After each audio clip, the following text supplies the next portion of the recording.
All right, Shalom. First and foremost, I want to give all praises and glory, honor that's due to Yahweh, Ba'Shem Yahweh Shai, Ba'Shem Rakakwadash. Double honors being to the elders, the apostles of Great Millstone. Peace and blessings and salutations into the hopeful elect. Those in the gospel abroad, lifting up the standard of Yahweh, Ba'Shem Yahweh Shai. It's the Aki and Mahalalia, coming back with another quick lesson through the Spirit on if brothers are feeling weak in the Spirit or unsure or inconsistent or just complacent. The best thing to do is to fast and pray to the Most High and ask to give you some clarity in the spirit and to remove the strongholds and the stumbling blocks or whatever demons that you may be facing, and ask the Lord to renew your strength. All right, because you got to understand that this battle, it's not a physical one, it's a spiritual one, and definitely you're going to have all types of spiritual forces that's going to come up against you to thwart your walk with Yahweh Ba'Shem Yahweh Shai. But we have the proper tool and the proper weapon in our arsenal, which is prayer and fasting. Which some people may look down on that because, most jakes, they want to, when you think of being armed with weapons, you're thinking of being able to combat a force you can see. But this truth is not about combating forces you can see. It's about combating forces you can't see. Because the scriptures say that we wrestle not against flesh and blood. All right, and we can pull that as well, because that's a powerful scripture that brothers should really revert to when, things are starting to get out of hand in your life. You have to understand that this is a spiritual battle and that the race is not given to the swift. All right, and that we're men in weak flesh. So what else can we do besides pray on our power? Because to be honest with you, we're totally powerless when it comes to taking on our own battles. All right, and those of us that's been in the truth for some time, you have up and downs in this thing. Like the apostles, they made a point years ago. They said, your first 2 to 3 years, everything goes pretty smooth. When you hit that 5-year mark, that's called the bug out mark. When you're being tried as a you pretty much you out of the toddler stage. Now you're basically you're a young child, 5 years old in the truth. Which that's young, that's a baby. You know what I'm saying? 10 years in the truth, that's a baby. 12 years is still a baby. But you're growing. Each year brings you to different experiences in this truth. You begin to experience certain things. You begin to experience different tides of water or different tides of difficulty. Like this thing is it's a straight path. The straight of difficulty is just hard. And a lot of times we try to fool ourselves and make it seem like, oh, we got this walk. And really, we don't, It's the grace of Yahweh Ba'Shem Yahweh Shai that helps us foresee the end of this thing, So those of us that's still up and kicking is because of Yahweh Ba'Shem Yahweh Shai, not ourselves. Because once you try to take this thing into your own hand, you're going to realize that you're fighting a giant you can't strive with. You can't beat this thing alone. It's just not going to happen. All right, you need the power of prayer, and fasting helps, because fasting, you're afflicting your spirit. And when you afflict yourself, you're coming closer to Yahweh Ba'Shem Yahweh Shai, because what? The Lord suffered our same afflictions. He fasted 40 days and 40 nights and was tempted by the devil. How much more us? But at that time, he was near to the Most High, and the Most High gave him the spirit to overcome Satan. So it's the same thing with us. So if you're feeling weak, or you feel like you have nothing to talk about, or shows you don't know how to do it, you're stuck, maybe you should, give a day of fasting. Go on a water fast, go on a dry fast, 24 hours, whatever your limit can be, and ask the Lord to give you clarity. Because after your first 24-hour fast, you realize that your body craves food and water, but you're negating your body of its wants and needs, because the flesh is always into pleasure. The flesh wants to eat 24/7. The flesh wants power, it wants sex, it wants these things, but your spirit knows it's a balance to this. So how much more afflicting yourselves through prayer and fasting, every once in a while. Like every brother should at least complete at least 1 or 2 fasts a month, at least one. And we understand that brothers have, hectic lifestyles. You got children, you got women, brothers got jobs and stuff like that. And brothers work some labor positions, some very physical jobs, to the point that, just fasting just may not be an option at that time.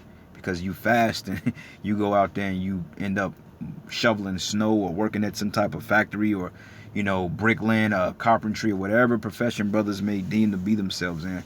Hey man, that can be bad on your body, and your mindset. So if you fasting, set some time aside and tell the Lord, look, man, I'm gonna set this day aside and I'm gonna go on a fast. And sometimes, it get to the point that it's urgent. You just do it on the spot. You're like, you know what? I need these answers. I need strength. I need to do this. And after you come off your fast and you break fast, you realize that your body is in a reset process. Your mind is more clearer. Your mind is more focused because you're depriving your mind of these bad toxins that you're putting in your body from being out in the elements, from drinking the water, eating the tainted food, being around toxic people. And on top of that, you got the elites that's constantly putting curses on us 24/7. So we're faced with a lot, man. You know, so this is about the time when Paul was facing persecution, shipwreck, all right, being beat with stripes for teaching the word. What did he do? He fasted and prayed, all right, for mental clarity to get through this. Because I'll be lying to you if I say this was a cakewalk. It's not. This is hard, because balancing the truth and balancing your life, that's hard to do. And that's a forever going process because sometimes you may be out of balance one week. One week you may be overly balanced and doing the work of the Lord. Lord may say, man, you got to slow down. All right? Because like brother did a video 2 weeks ago, says don't work yourself out of the spirit. So you got to have that perfect balance, man. Matter of fact, let me pull that up real quick. A proper balance, man. You got to have a proper balance in this thing. And it's not always easy. All right? Same thing with learning how to walk. A child must master balance first before they even able to take the first 2 steps. But even then, when they take the first 2 steps, what they do, they fall because they out of balance. Their legs are weak. Same thing with learning how to skate or ski. Anything requires balance. Martial arts, like I'll admit, I'm not the best skater in the world. I can skate, but my balance is off because, hey, the way my legs are made. People say, well, how can you do martial arts so good? I said, well, it's a matter of perception, Honestly, doing martial arts, my balance is off. But I've grown with it because over the course of years, by me being active in sports, I've gradually beat my body down, so my balance has gotten worse over the years.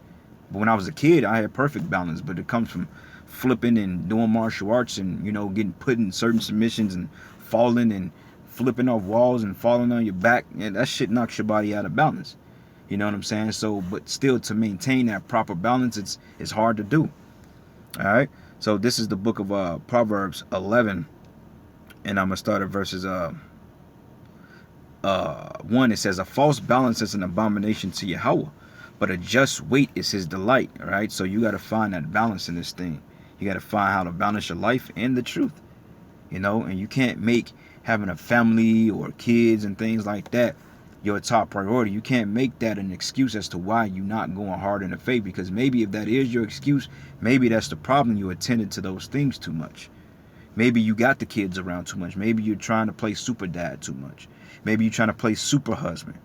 Maybe you too consumed with making sure your family is well fed. But hey, the scriptures say, seek ye first the righteousness of the Most High, then all things should be added unto you. So you got to put, this truth is about prioritizing. The truth not supposed to revolve around your life. Your life's supposed to revolve around the truth. All right? So everything you do, make sure this truth is first. We set up camp on a certain day. Anyway, so you got the, maybe that's the problem. You're trying to incorporate your life or the truth around your life. The truth is the foundation of your life. All right? So you have to understand how to balance these things properly, because if not, then you'll fall. And that's what a lot of guys didn't do. They got complacent, So if brothers feel like they're out of balance with the spirit, you need to pray and ask the Lord to put you in balance. Ask him, can he grant you that petition? There's several things we can go into, and that's just part of the walk. That's part of the afflictions of the prophets. Prophets fasted often because they didn't understand certain things, or they was conflicted in the spirit. I mean, I go through it. Everybody goes through it, I got my moments when I'm lost. I'm like, damn, what the hell do I do next? Demons hop on you, mess with your mind. Demons hop on all of us, but you got to be above that. You got to elevate above that. And you got to utilize the spirit of Yahweh Bashim Yahweh Shai for your best interest in this thing. All right. Proverbs 16:11, it says, a just weight and a balance are the Lord's, and all the weights of the bag are in his work. So, yeah, just be balanced with things, and really be honest. Like Apostle Gabar, he did a lesson. He said, look, be honest with yourself, Be honest, knowing what your faults is, knowing what your weaknesses are. You know, be real with yourself. Are you hanging around with people in the world too much? Are you hanging around people that like to do things that's not convenient for the spirit and that's convenient for the flesh? You got to ask yourself this, man, and you got to cut those things out. If you knowing ultimately that these things are tainting your perspective, you need to cut them off. You know, don't make no excuse as to why you couldn't, you couldn't get it. You know what you got to do. You know what you need to do and how you have to do it. You know this. You know. Anyway, Proverbs 20 and 23, it says, "Divers weights are an abomination unto the Lord, and a false balance is not good." So being balanced, brothers, you know, that's what it's about. And when you in that perfect balance, which is not easy, we understand, we'll put up against a lot. We go through a lot of afflictions daily, but you got to pretty much take the bones and chew the meat, spit out the bones and chew the meat. What's more important in this thing? Being in good graces with Yahweh Shem Yahushai, or catering to your own life? You know, because like I said, women, kids, job, money, houses, all these things that's really of the flesh, these things can drive you out of the spirit, man. You know? So anyway, this is the book of 2 Corinthians. I'm going to start at verses. And Paul was going through a lot of affliction here. This is the book of 2 Corinthians 2, and I'm going to start at verses 22. It says, "Are they Hebrews? So am I. Are they Israelites? So am I. Are they the seed of Abraham? So am I. Are they ministers of the Hamashiach? As I speak as a fool, I am more. In labors more abundant, in stripes above measure, in prisons more frequently, in depths oft." Meaning that his life was put in jeopardy for teaching the word. Being locked up, being beat. All right, because even then you had a decree that we couldn't teach the name of Yahweh Shai. You know, and it says here, "Of the Jews 5 times received I 40 stripes, save one. Thrice I was beaten with rods. Once I was stoned.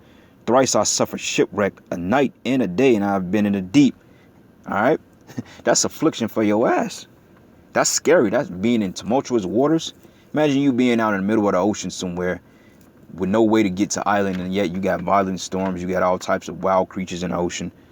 Only thing you can depend on is the spirit of Yahweh Shem Yahushai.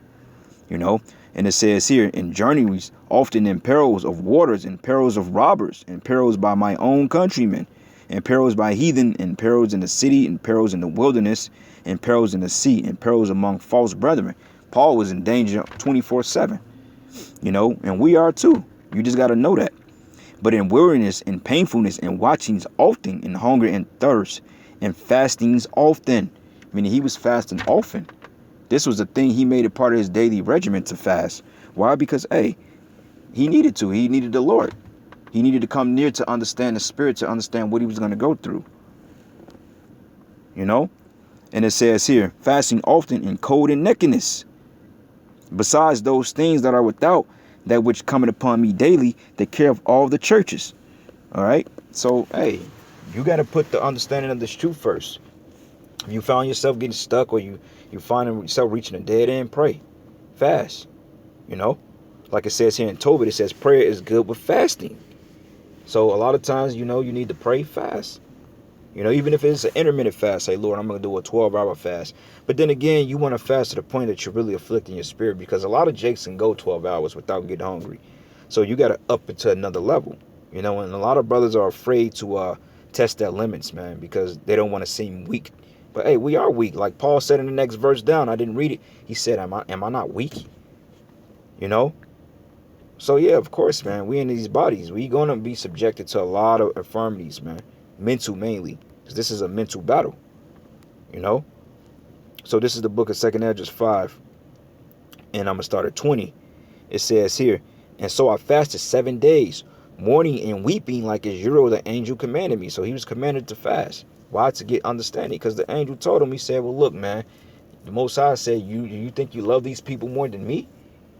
He says, "And after 7 days, so it was, that the thoughts of my heart were very grievous unto me again, and my soul recovered the spirit of understanding." All right, so you fast and you pray for understanding. Because if you lost, but you go on that fast, the Lord breaks through those strongholds. And ultimately, like a brother made beautifully this week, he said, a lot of times when you fast, you're dissolving those demons that's in your mind. Because you're giving way for the Spirit of the Lord to embody your abode. You know? And it says here, "Recovered the spirit of understanding and I began to talk with the Most High again. All right, so that's our way of communicating with Yahweh Bashim Yahweh Shai through prayer and fasting, which we have to incorporate that more into our daily regimens, at least once a month, you know. Anyway, this is the book of Matthew 4, and I'm going to start at 4. Salaki, Matthew 4 and 1, it says, and then Yahweh Shai was led up to the Spirit into the wilderness to be tempted of the devil. It says, and when he had fasted 40 days and 40 nights, and he was afterward hungered, and when a tempter came to him, he said, if thou be the Son of the Most High, command that these stones be made bread. But he answered and said, it is written, man should not live by bread alone, but every word that proceeded out of the mouth of Yahweh. All right. Why was he able to combat Satan like that? Because for one thing, he was powered by the Spirit of the Most High through the fast. Though he was weakened through the flesh, his spirit was stronger. Because it's like bodybuilding. I mean, anything you work, any muscle group you work, eventually it's going to build and it's going to become stronger. All right. Same thing with fasting. The more you afflict the spirit, the more you can endure it. All right. One more precept here. I'm running out of space, but this is just an encouragement lesson for you brothers, man. You know, just to start praying more, to start really eliminating all the toxic things out of your life, you know.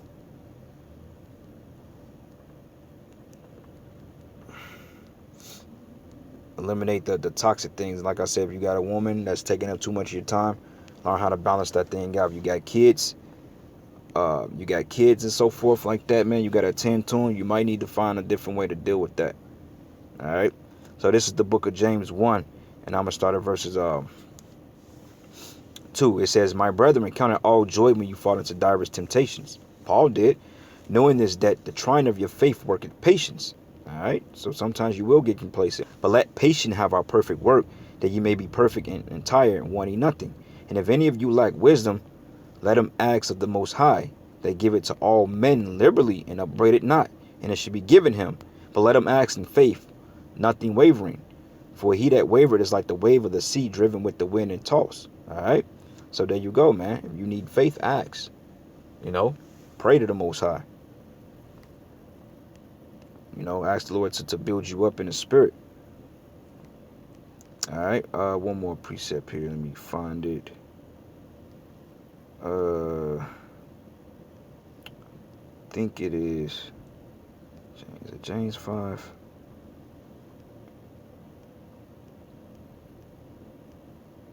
Yep. James 5. And I think it goes into lack of faith, let him pray. Faith is a gift from the Most High.